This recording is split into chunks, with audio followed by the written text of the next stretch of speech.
ባላችሁበት ሁሉ ልዑል እግዚአብሔር ይባርካችሁ ፊቱንም ያብራላችሁ። አሁን የምገልጽላችሁ ከዕለተ ሰንበት ስያሜዎች በተለይ በአብይ ጾም ላይ ያለውን ሶስተኛ ሳምንት ምኩራብ ይሆናል። ሶስተኛው ሳምንት ምኩራብ ተብሎ ይታወቃል።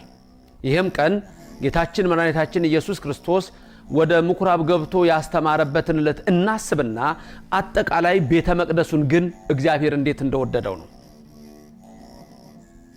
በዚህ ሳምንት ውስጥ እነሆ አጠቃላይ የሚገለጸው የቤተ ክርስቲያናችን ትምህርት ምኩራቡን፣ የጸሎት ቤቱን፣ መቅደሱን እግዚአብሔር እንዴት እንደሚወደው ነው። በመጀመሪያ እግዚአብሔርን ያመሰግን ዘንድ ቦታ ለይቶ መካነ ቀኖና፣ መካነ ንስሐ፣ መካነ ጸሎት አድርጎ አዳምን እንሆ ነበረ ከሚስቱ ከሔዋን ጋር ከልጆቹ የሚጸልይ ነበረ። ያ ሲወርድ ሲዋረድ መጥቶ ከዛ በኋላ እነሆ ሙሴ